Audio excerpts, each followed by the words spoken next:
lagi di Project Dewa Channel, channel yang kita bisa ngobrol santai membahas berbagai macam topik dengan mereka-mereka yang hadir di sini, dan semoga bisa memberikan manfaat untuk kalian yang menonton YouTube channel ini. Di Project Dewa Channel edisi kali ini kita kedatangan satu tamu kehormatan yang alhamdulillah beliau bisa meluangkan waktunya untuk hadir dan ngobrol bareng sama kita di sini ya. Beliau adalah calon wali kota Samarinda yang maju dengan nomor urut 3. Langsung saja ketemu dengan beliau, Bapak Dr. Zairin Zain. Selamat malam Bapak, Assalamualaikum. Waalaikumsalam warahmatullahi wabarakatuh. Ini elah kah Bapak atau sudah masuk ke masa kampanye ya kan? Iya. Gimana dengan aktivitas kampanyenya Bapak? Ya, alhamdulillah. Kemarin setelah kondisi badan agak drop, saya mengurangi gerakan. Artinya kalau 1 hari sampai 5 kali pertemuan, sekarang saya mencoba ya 1 sampai 2 kali saja. Artinya gerakan ini masih kondisi belum fit, berjalan juga masih belum stabil, ya masih goyang-goyang. Ya saya mulai mencoba membatasi waktu dulu. Mudah-mudahan dalam perjalanan selama 2 bulan ke depan ini kondisi kesehatan sudah normal kembali. Ini kan pandemi Pak, berarti strategi kampanyenya gimana nih Pak? Berbeda pastinya dengan strategi kampanye pada saat normal ya kan? Karena pandemi ada beberapa hal kan yang kita harus disesuaikan. Iya. Gimana Pak? Iya, sekarang kita kan sudah ada beberapa peraturan pemerintah. Iya.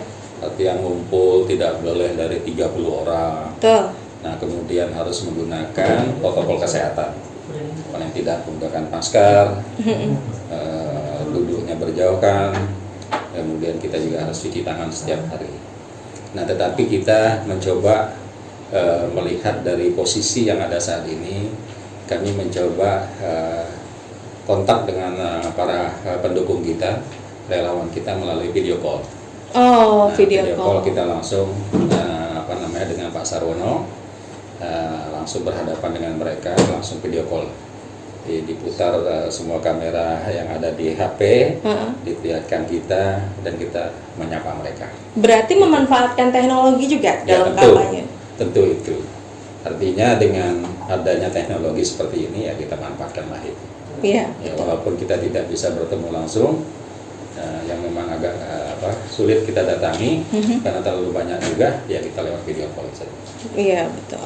Nah Pak, kalau dilihat kan Bapak dan Pak Sarwono ini termasuk berani loh Pak, maju dengan jalur independen. Kenapa ya takut? Kan? Ya. Pasti punya keyakinan yang besar ini, luar biasa pertimbangannya. Gimana Pak? Sampai akhirnya memutuskan maju aja dengan independen. Apakah karena nggak mau terbebani dengan deal-deal para partai atau gimana? Ya, saya kira kami dari awal, ya, sebenarnya saya kenal Pak Sarwono sudah cukup lama juga. Pada waktu saya menjabat sebagai PJ Wali Kota Samarinda, 6 bulan waktu itu saya sudah kenal Pak Sarwono. Dan orang ini 3 periode menjabat anggota Dewan di Kota Samarinda. Dan pada waktu saya menetapkan ingin maju atas dorongan teman-teman, khususnya kawan-kawan kita yang ada di Samarinda, meminta saya maju di Samarinda. Dan saya tentu akan menetapkan pilihan pada waktu itu. Dan saya alhamdulillah pada waktu itu ketemu Pak Sarwono. Dan saya kira ini mungkin cocok untuk pasangan kami berdua. Dan mulai itulah kami bertemu, sekaligus ada orang yang memang melihat kami berdua ini bisa, udahlah berpasangan berdua saja.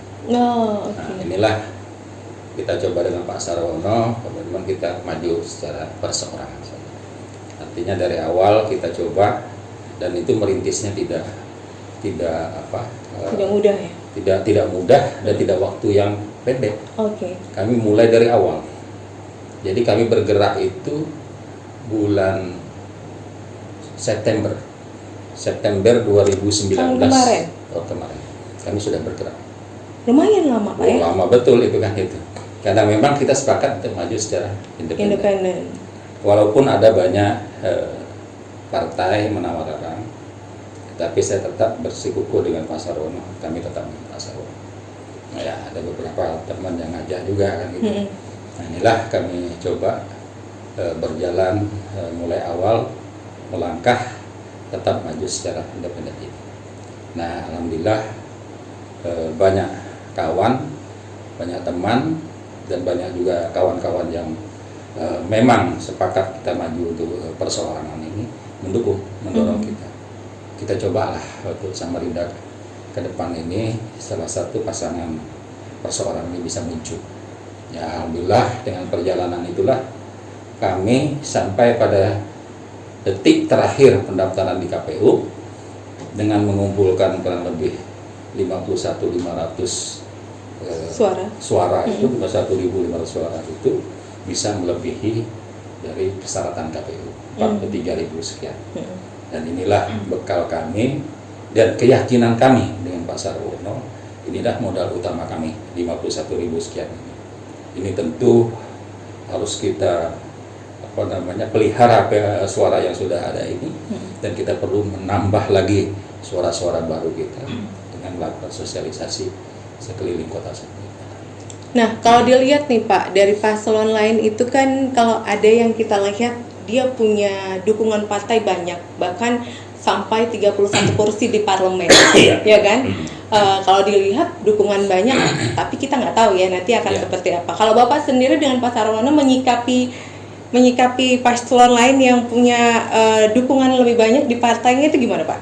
Ya, saya kira kita berbekal dari apa yang sudah kita lakukan sekian bulan itu, keyakinan kita sudah ada di situ. Gitu. Ini 52.000 ini sudah di tangan kita, ya kan? Tinggal memelihara aja mereka ini terus, menambah lagi dengan yang lain kan gitu. Karena sebenarnya yang mendukung kita itu kalau dikumpulkan kurang lebih 70.000. Tetapi di dalamnya itu ada pegawai negeri. Nggak boleh? Tidak boleh. Pegawai negeri tidak boleh mendukung lewat dukungan KTP. Tetapi kalau menusuk boleh kan nanti. Nah, dari 70.000 itulah diseleksi lagi ya, tinggal 51.500 itulah yang tersisa lagi. Dan kita melebihi 7.000-an. Nah, ada dua pasangan calon lain ya yang juga maju secara independen, Pak Parawansa dan Ibu Koma. Kemarin itu mereka belum mencukupi jumlah yang ditetapkan oleh KPU. Berarti selain Bapak harusnya ada dua lagi. Tapi kuota suara mereka tidak tercukupi gitu ya. Berarti memang rezekinya Bapak dan Pak Sarwono. Alhamdulillah. Karena niat dari awal kan gitu. Iya. Oke. Pak, sebelum Bapak pensiun kan Bapak aktif di pemerintahan. Bahkan sempat jadi PJ Wali Kota Samarinda selama 6 bulan ya Bapak ya. Bapak melihat Kota Samarinda secara keseluruhan bagaimana Pak? Ya, saya kira 6 bulan saya kurang lebih di PJ Wali Kota kemarin. Saya melihat Samarinda ini harus dipoles kembali, harus ditata ulang. Baik dalam hal perencanaan pembangunannya maupun pelaksanaan kegiatan pembangunannya di lapangan. Karena kalau saya lihat terlalu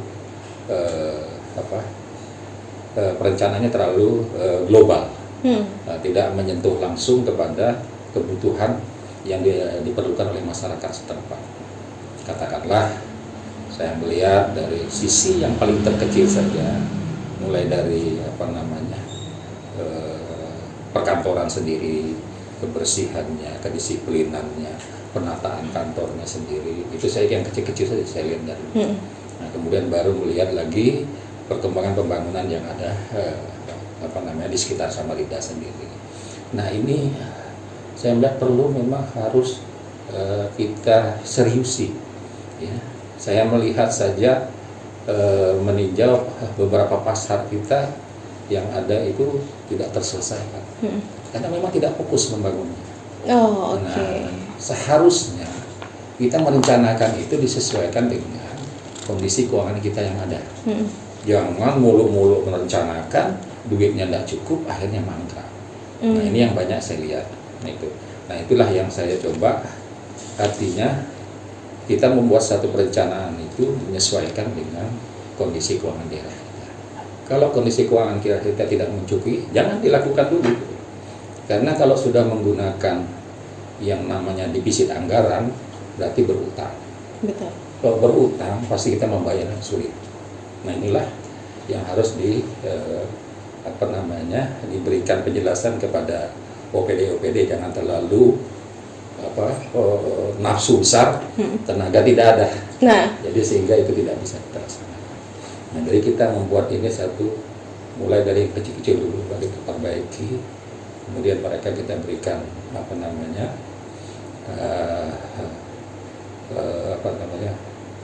pencerahan dulu kepada mereka ini supaya OPD ini benar-benar menjalankan dan sesuai tupoksi mereka. Jadi tidak usah terlalu membuat sesuatu yang besar-besar yang wah-wah, tapi yang lainnya bisa tertinggal nantinya. Padahal banyak kebutuhan lain yang diperlukan oleh masyarakat kita. Nah itu yang saya rasakan selama menjabat itu, mulai hal kecil dulu saya benahi sampai yang besar-besar. Bapak sadar nggak Pak, nanti kalau misalkan Bapak terpilih sebagai wali kota Samarinda, ada pekerjaan rumah yang menumpuk nih Pak. Samarinda ini kecil tapi mucil kata orang Pak. Ada pekerjaan rumah yang menumpuk dan harus cepat diselesaikan tanpa kompromi. Karena kalau bisa dibilang kan sekarang semua serba terbuka, informasi terbuka, bahkan sampai kritik dan masukan dari masyarakat ke pimpinan daerah pun terbuka, ya kan Pak? Bagaimana Bapak nanti akan menyikapinya? Iya, saya kira kita dengan masyarakat itu, apalagi kami ini maju diusung oleh mereka langsung, bukan dari partai, dan mereka langsung. Ya apa yang menjadi kebutuhan mereka ya harus kita perhatikan. Artinya kita membangun itu harus dari bottom up, dari bawah, dari mereka, ujung tombak pembangunan yang ada. Masyarakat yang tahu persis masalah di daerahnya, masyarakat yang tahu persis masalah di RT kelurahannya, dan inilah yang harus kita tampung. Jadi kebutuhan-kebutuhan ini bukan dari top down, dari atas rencana yang kita buat, sehingga mereka melihat, wah ini tidak sesuai dengan kebutuhan kami. Ini kan dari atas saja ini. Nah itu sudah melenceng dari apa yang sudah diperlukan oleh masyarakat. Nah seharusnya ini harus chill. Artinya apa yang dibutuhkan masyarakat, program yang kita berikan itu harus sama. Nah inilah yang harus kita lakukan supaya ujung tombak pembangunan di tingkat paling bawah ini, masyarakat, lalu RT-nya, kelurahan, inilah yang kita utamakan untuk kita kembangkan. Berarti sesuai dengan tagline ya, berani dipilih, berani ditagih. Ini kan agak unik nih, karena kalau lihat sekarang itu berani dipilih, ditagih pada kabur, gitu kan? Ya kita siap, artinya apa yang sudah menjadi program yang kita lemparkan kepada masyarakat dengan tidak ada berjanji-janjikan yang muluk-muluk dan lain sebagainya. Yang penting program mereka kita tampung, kita adopsi, kita kita angkat program itu memang menjadi kebutuhan mereka. Nah itu makanya kita berani menyebutkan tagline seperti itu. Ya kita ingin masyarakat itu dengan kita lebih dekat gitu. Betul. Jadi tidak ada jarak. Jadi kita ingin seperti itu supaya apa yang menjadi keluhan masyarakat itu kepala daerah harus tahu. Ya. Jadi tidak hanya dilempar ke staf saja nanti, tapi kepala daerah harus tahu, dan kepala daerah harus memecahkan masalah yang terjadi di masyarakat itu. Panggil itu OPD yang ada. Ini terjadi banjir di daerah ini, apa yang menjadi masalah? Selesaikan itu segera. Ada minta? Tidak ada. Hitung lagi mana anggaran yang bisa masuk kepada kebutuhan yang diperlukan oleh masyarakat itu. Jadi bukan kita biarkan begitu saja gitu. Kemarin kan sempat ditanyakan di debat itu. Yes. Masa di kota kita aja masih ada sekolah bocor, yes, betul, masih Pak. ada kursi bobrok anak sekolah, ada anak masih sekolah menyewa menempati bekas perusahaan, bocor. Iya. Kok bisa sampai seperti itu kan? Padahal ini di daerah kota. Padahal Samarinda masih ya, walaupun pinggiran Pak ya. Yang seperti ini, ini yang seharusnya kita perhatikan gitu. Jadi jangan mikirkan yang kegiatan-kegiatan lain, tetapi ada masih yang dibutuhkan oleh masyarakat, dan itu merupakan salah satu dasar daripada pengembangan SDM kita ke depan. Nah kalau mereka sekolah ini tidak kita persiapkan dengan baik, ya sekolahnya aja sudah bocor, kursinya rusak, Rusak. belum lagi nanti perlengkapan lainnya, Betul. papan tulisnya tidak ada dan lain sebagainya. Nah ini sebenarnya masalah kecil, tetapi kita tidak kurang memperhatikan, fokus ke situ, sehingga itu abaikan dan terjadilah seperti itu. Sebelum kita terusin ngobrol kita malam hari ini bareng sama Pak Zarin Zain, mohon untuk di subscribe dulu channel ini, aktifkan loncengnya dan jangan lupa untuk klik like, share dan juga komen ya. Terima kasih. Nah Pak, pada program-programnya Bapak dan Pak Sarwono itu kan Bapak dan Pak Sarwono ingin Samarinda itu bangkit dan maju menjadi kota wisata dan juga pusat perdagangan terkemuka di Kalimantan Timur, betul kan Pak ya? Betul. Nah, gini gimana caranya Pak? Kalau kita bilang pusat wisata sementara kebersihan sendiri aja Samarinda itu masih kalah sama Balikpapan, ya kan? Kalau Balikpapan itu bersih, kita kayaknya masih terteter masalah sampah ini Pak. Gimana mewujudkan semua biar jadi Samarinda yang bisa bangkit dan maju ini Pak? Iya, saya kira itu visi kami, Ya. Pak Sarwono. Kami membuat visi kan tentu melihat dari apa yang terjadi saat ini, Ya. yang terjadi existing di saat ini. Di sini sekarang Samarinda itu potretnya adalah banjir. Ya, Kan? Kita betul. tahu itu potret Samarinda itu banjir, kemudian kekumuhan, sering terjadi kebakaran dan sebagainya daerah-daerah ini. Kemudian parkir kita yang tidak tertata dengan baik. Di mana-mana truk-truk besar parkir di jalan. Pinggir jalan, iya. Anda bisa lihat itu jalan Nusirwan, jalan Air Mardan, itu dibiarkan begitu saja. Belum lagi PKL kita ya selalu kejar-kejaran dengan Satpol PP, tidak ditempatkan pada tempat yang representatif, sehingga mereka berjual di mana-mana. Nah, kemudian potret lain kota Samarinda adalah dikelilingi oleh bekas-bekas tambang yang ada. Nah, sehingga ini tentu kita tidak mungkin membiarkan itu. Harus kita bangkit bersama-sama. Tagline kami Samarinda Bangkit, kita ingin kita bangkit bersama-sama, pemerintah, masyarakat dan semua elemen itu bersama-sama membangun kota Samarinda. Tidak bisa diserahkan kepada hanya pemerintah yang bekerja. Masyarakat juga harus turut ikut bersama-sama. Nah, sekarang lihat dari posisi itulah kami mencoba bagaimana ekonomi Samarinda ini bisa tumbuh, bisa berkembang. Industri rumah tangga, industri kreatif itu harus kita pacu. Bagaimana caranya? Itu mereka bisa hidup nantinya, wisatanya harus kita imbangi. Nah, pariwisata ini paling penting karena dialah yang akan menghidupkan ekonomi kerakyatan. Nah, adanya pariwisata inilah yang kami coba dengan Pak Sarwono ingin bagaimana kota Samarinda ini kita jadikan kota wisata.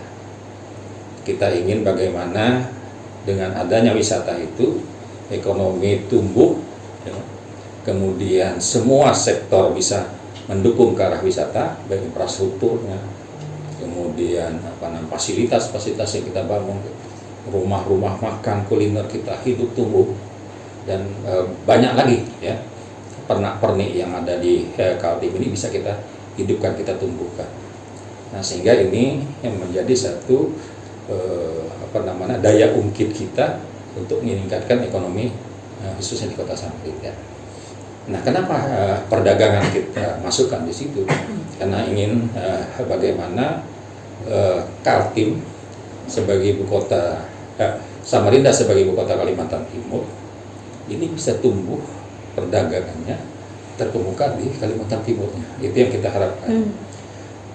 Karena melihat pertumbuhan perdagangan yang ada di mana-mana sudah terbangun ruko, ya kan? Itu salah satu indikator ruko tumbuh di mana-mana.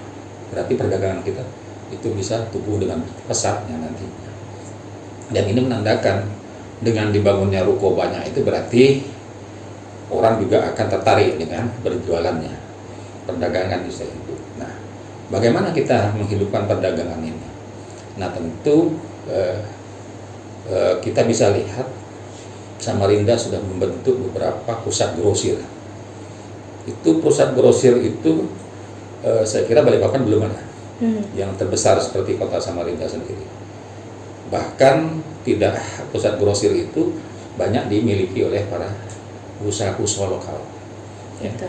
kita ada gitu, Jawa Indah tahu kan. Iya, Kemudian ada lagi yang di samping-samping Jawa Indah itu area pasar pagi itu ya. itu sudah merupakan pusat grosir yang besar yang sudah bisa melayani seluruh Kalimantan Timur.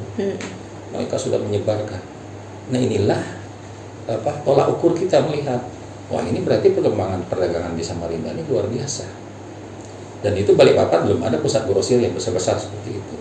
Masih pada posisi mal-mal kecil yang ada tersebar di kota Balikpapan sendiri. Inilah kami mencoba bahwa kita tidak usah muluk isi kita yang ada. Wisata dan perdagangan merupakan ujung tombak pembangunan untuk meningkatkan perekonomian dari kota Samarinda khususnya Kalimantan Timur pada umumnya. Itu. Nah, Pak, ngobrolin tentang banjir, tentang sampah, kita punya PR besar Pak ya di masalah banjir dan sampah untuk kota Samarinda. Bapak dan Pak Sarwono punya langkah konkret apa nih Pak untuk penanganan sampah? Karena kalau kita bilang kita dengan kota tetangga ini tertinggal jauh sekali, di sana bersih sekali, kayak di sana ibu kotanya gitu kan. Sementara kita di sini masih luar biasa PR-nya untuk sampah dan banjir ini Pak. Iya, saya kira Dinas Lingkungan Hidup sudah berupaya sangat luar biasa saya lihat. Apalagi dengan dipegang oleh Ibu Yama ini luar biasa ngatur pembuangan sampah pada jam-jam tertentu. Kemudian TPA, tempat pembuangan akhir sampah juga dah terbentuk di beberapa tempat yang memang itu merupakan masalah utama kita. Karena TPA ini kalau tidak dikelola dengan baik, maka dia akan menimbulkan masalah-masalah baru. Dan ini sudah saya lihat sudah cukup ditata oleh Bu Yama. Dan saya melihat juga tenaga pasukan kuning beliau juga sudah bisa mencukupi, kalau perlu memang perlu ditambah lagi. Dan ini pada spot-spot tertentu yang memang harus dilakukan pengawasan ketat. Artinya daerah-daerah pasar, kemudian daerah-daerah yang memang padat penduduknya, itu memang dipersiapkan khusus untuk penampungan bak sampah yang ada, supaya tidak berhamburan kemana-mana dan baunya juga tidak mengganggu masyarakat nantinya. Nah inilah yang saya lihat yang masih belum bisa ditata mereka, karena daerah-daerah yang memang merupakan sumber-sumber sampah terbesar itu yang harus sebenarnya dikeroyoki. Artinya semua fasilitas angkutan dan lain sebagainya itu berada di posisi itu, supaya itu tidak terlihat lagi pasar Siguyut yang selalu menumpuk sampah dan lain sebagainya. Dan saya melihat kemarin biasanya kalau Lebaran itu selalu menumpuk sampah-sampah yang ada karena libur kan para pasukan kuning gitu. Kemarin saya lihat tidak ada, bersih. Nah ini menandakan satu indikator kita bahwa Bu Yama sudah memberikan gerakan yang cukup bagus dalam pengelolaan sampah ini. Dan saya kira untuk keindahan kota tidak hanya sampah, banyak lagi sektor-sektor lain yang harus kita benahi. Sekarang Mbak bisa lihat, sudah saya lihat itu program provinsi yang pembersihan normalisasi Sungai Karangus di belakang pasar Sigiri sudah terlihat. Dan ini salah satu saya kira program yang memang harus diteruskan, yang harus nantinya siapapun menjadi wali kota Samarinda mendukung daripada program pemerintah provinsi. Ini saya kira juga pemerintah provinsi tentu ada keinginan lain membantu kota Samarinda, karena mungkin dilihat selama ini Samarinda tidak bisa bergerak secepat mungkin, padahal kita harus memerlukan sudah Sungai Karangus ini sudah bersih, jadi tidak ada lagi tiang-tiang rumah di dalam sungai, supaya arus air itu bisa secepatnya. Dan ini kan berbenturan dengan kebutuhan kita menanggulangi banjir yang ada. Nah kalau sungai ini tidak dibersihkan, masih ada tiang-tiang yang ada menghalangi arus sungai kita untuk keluar, ini juga akan repot nantinya. Sehingga ini berbarengan, kalau kita lihat dari apa yang sudah dilakukan pemerintah provinsi bekerja sama dengan ABRI untuk mengerjakan itu, Itu salah satu program yang harus kita tindak lanjuti dan kita teruskan ke depan. Dan ini akan mempercantik kota Samarinda. Sungai Karamumus kita bersih nantinya. Kalau dari jembatan 1 Mbak sampai ke Jalan PM Nur itu sudah bersih. Samarinda sudah kelihatan ikon. Wah. Sudah kelihatan, itu luar biasa. Dan ini harus kita dukung. Betul. Artinya kalau memang Samarinda punya tugas menyelesaikan masalah sosialnya, kita fokus selesaikan itu. Gitu. Fokus kita bantu provinsi menduiti, kita hanya masalah sosial. Nah, bagaimana kita pendekatan masalah sosial ini bisa? Nah, kita cobalah mendekat persuasif kita, jangan sampai berbenturan dengan mereka. Kemudian kita juga memberikan bantuan kepada mereka itu yang memang tidak menyusahkan mereka. Jangan sampai mereka kita pindahkan tempatnya jauh, ya. Misalnya ditaruh di Makroman sana, daerah sana perumahannya, usahanya di pasar sendiri, dia akan menambah lagi biaya transport. Dan mereka selalu ingin mendekati daerah usahanya kan. Betul. Nah, inilah yang harus kita carikan solusi. Bagaimana program-program pemerintah pusat yang bisa membantu pemerintah kota maupun kabupaten itu kita turunkan di Samarinda. Ada bantuan rumah susun, ya kan. Ya, kalau di pemerintah di Jakarta kan banyak tuh rumah susun dibangun-bangun. Nah, kita siapkan program itu untuk pemerintah pusat itu yang penting. Apabila pemerintah daerah bisa menyiapkan lahannya, mereka siap membangunkan. Nah, itu yang kita persiapkan supaya mereka yang dipindahkan dari pinggiran Sungai Karamumus ini tidak jauh lagi tempatnya, tapi berada pada posisi daerah di mana nanti kita bangunkan rumah-rumah susun yang ada di sekitar situ. Betul. Sudah ada rencana kok itu.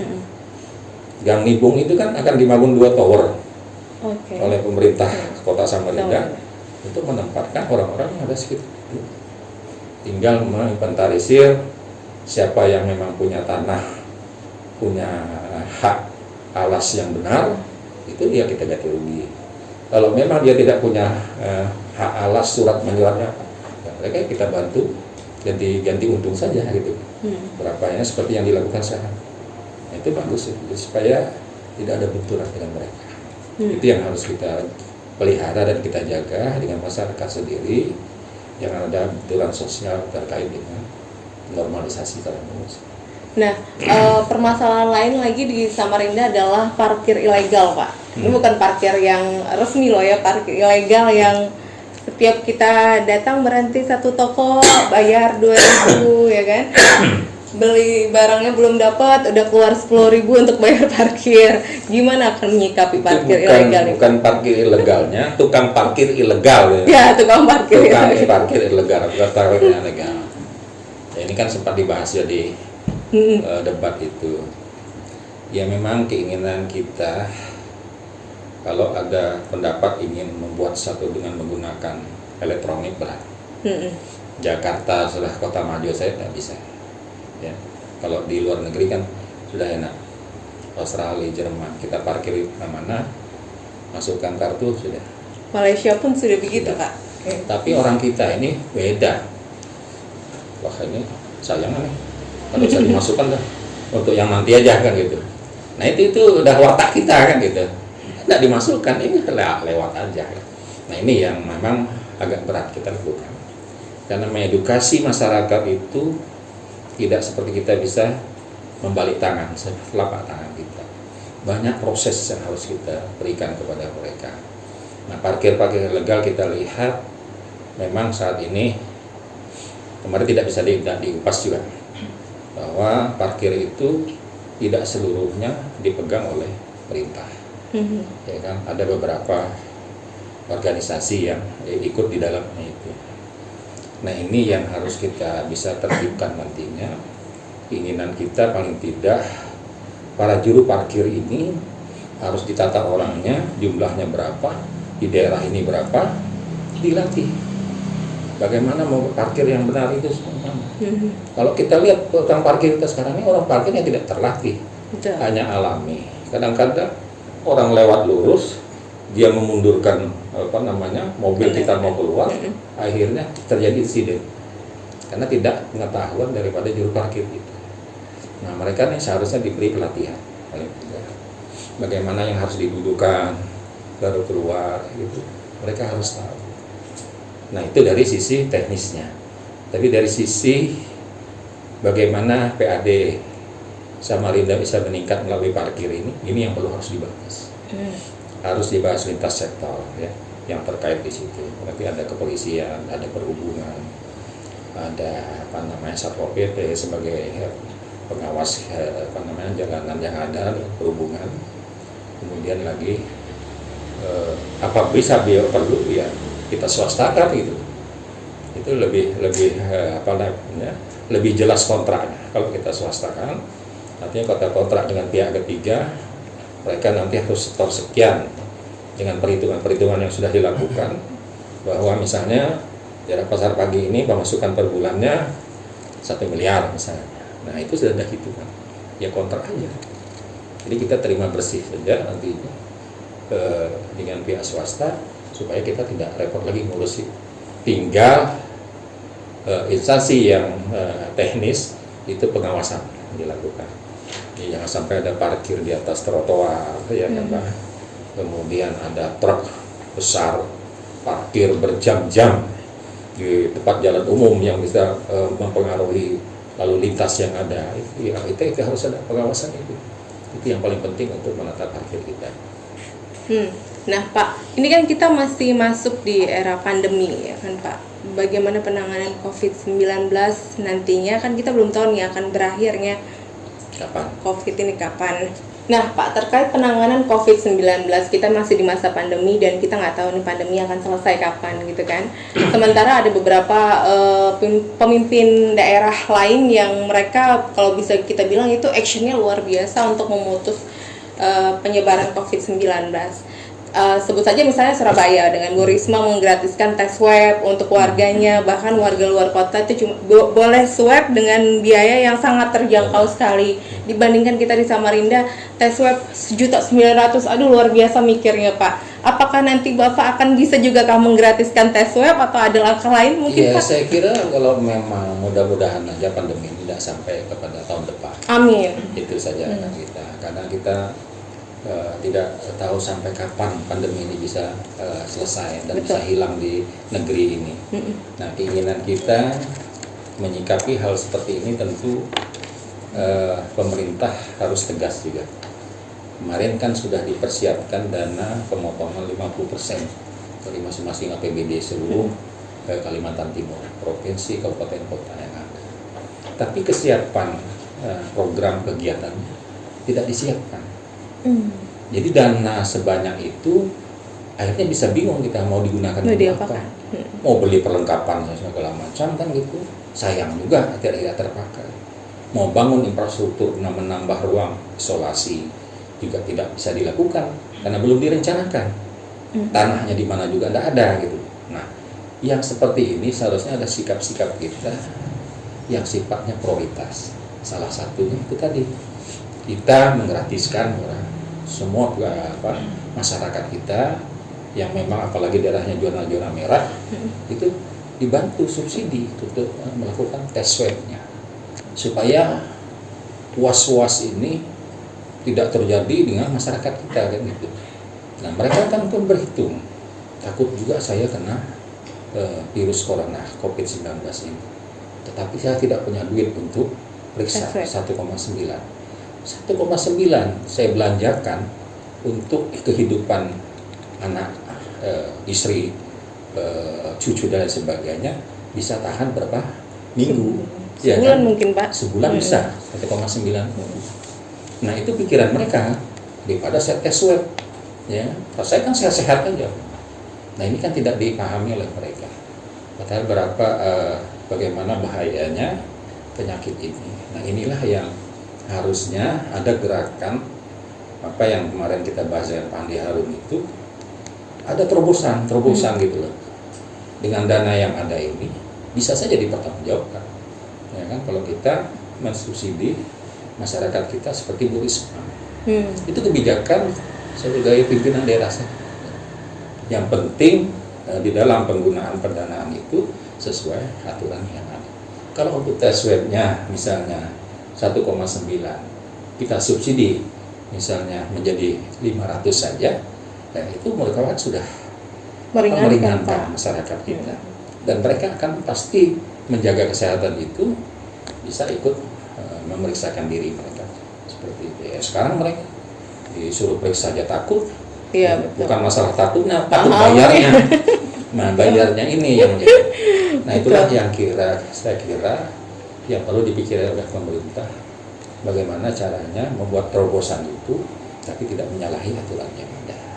Subsidikan aja mereka gitu loh. Yang mana memang dianggap klaster ini paling terbanyak, ya kan misalnya. Nah, itu yang kita bantu subsidi. Itu untuk meringankan mereka. Iya, karena jujur aja sekarang nih Pak, kita nggak tahu nih siapa yang OTG di antara kita, dan kita ini siapa yang positif, Yang karena kena kita mau swab juga mikir kayak gitu kan. Duitnya nggak ada kan? Duitnya nggak ada. Nah, juga untuk belanja sebulan nanti. Iya, kan gitu. Jadi kita nggak tahu nih yang kayak di rilis dinas kesehatan ini sebenarnya di lapangan jumlahnya berapa gitu kan. Oke. Nah Pak, terus ini kalau bisa dibilang nih, kalau saya mau curcol nih Pak, mau nyampaikan unek-unek. Kami sebagai pelaku usaha ekonomi kreatif kan Pak, punya bukan benturan sih. Jadi setiap event-event pemerintahan kota itu yang besar-besar itu dimenangkan oleh IO yang itu aja. Nah, mungkin bisa diberi kesempatan, dibukakan peluang untuk yang baru-baru untuk juga bisa gitu. Andil untuk bisa memeriahkan event-event Kota Samarinda. Iya, saya kira persaingan ekonomi yang seperti itu kan. Iya. Artinya orang yang sudah dikenal itu terus yang dipakai. Dipakai. Nah, kemudian yang tidak terkenal tidak mendapat kesempatan. Iya. Nah, yang memang seperti ini tidak hanya terjadi di Samarinda, tapi di daerah lain seperti itu. Nah, saya melihat di dalam event organizer ini apakah sudah ada perkumpulan? Itu yang belum ada. Ini yang seharusnya dibentuk, ya.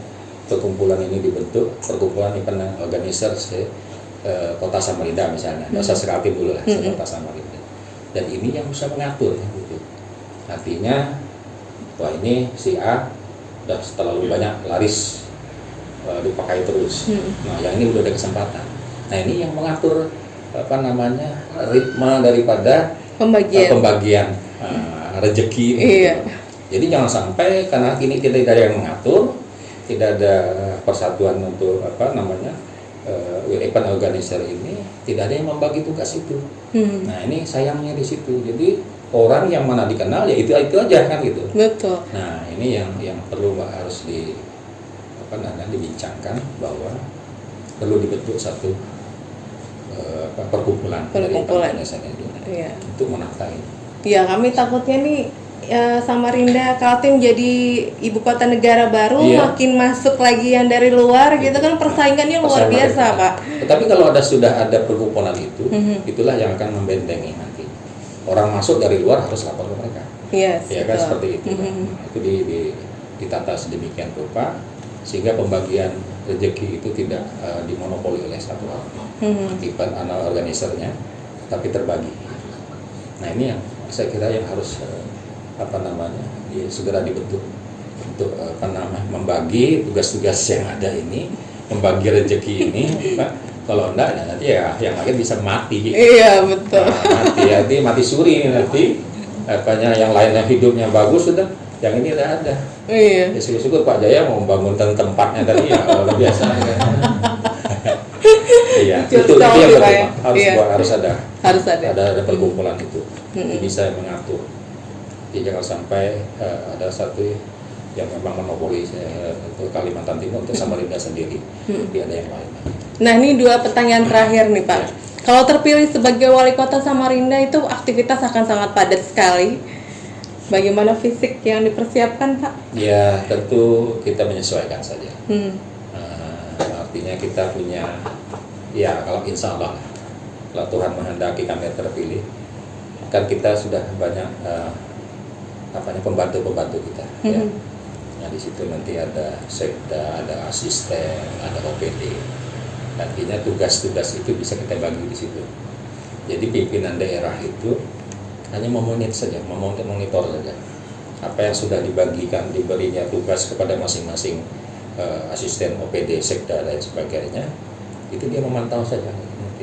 Ya. Yang mana memang lihat tidak jalan itu tugas kepala daerah. Jadi tidak harus kita hari-hari harus melihat di mana ada kegiatan yang ada. Tapi pada hal-hal tertentu yang menjadi ada permasalahan di lapangan itu kepala daerah harus dulu. Yang lainnya serahkan saja. Gitu. Kita percayakan dengan bawahan kita untuk memanage semua kegiatan yang ada di lapangan. Sudah terjadi hal-hal yang memang tidak ingin, baru kita turun ke lapangan. Jadi supaya tugas terbagi, kita juga enak untuk memantau, hanya mendengar informasi laporan dari anak buah sampai sejauh mana hasilnya. Kalau memang kita masih ragu-ragu, ya kita tinjau ke lapangan. Itu yang kita harus lakukan, membagi tugasnya. Nah ini yang paling terakhir nih Pak, harapan Bapak untuk pilkada kali ini dan juga closing statement dari Pak Zairin Zain. Silakan Pak. Saya kira mudah-mudahan di dalam pilkada bulan Desember tanggal 9 itu semua masyarakat Samarinda ikut berpartisipasi di dalam memilih calon kepala daerah. Jangan sampai ada yang golput, apalagi tidak datang menghadiri undangan yang ada.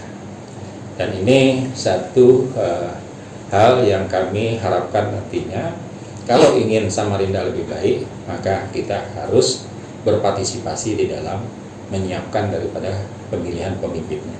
Itu yang paling kita harapkan. Berani dipilih, berani ditagih. Berani ditagih. Ya, itu sudah. Itu sudah. Itu sudah. Berarti kalau sudah terpilih, nanti nggak susah ditemuin kan Pak? Oh iyalah. Iya. Namanya kita maju secara perorangan. Iya. Artinya masyarakat lah yang memilih kami ini langsung. Iya. Iya kan? Artinya mereka itu sudah harus menjadi teman kita. Iya. Pilih nomor berapa Pak? Sampaikan. Silakan pilih nomor 3. Nomor 3. Oke, terima kasih Pak Zairin Zain untuk waktunya.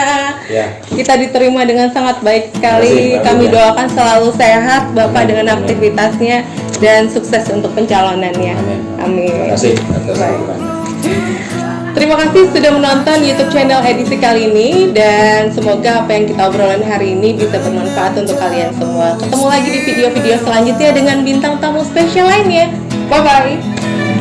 Berbagi satu cerita, siapa tahu ada manfaatnya. Di Project Dewe, ya hanya di sini di Project Dewe, penuh inspirasi. Jangan lupa subscribe channel ini.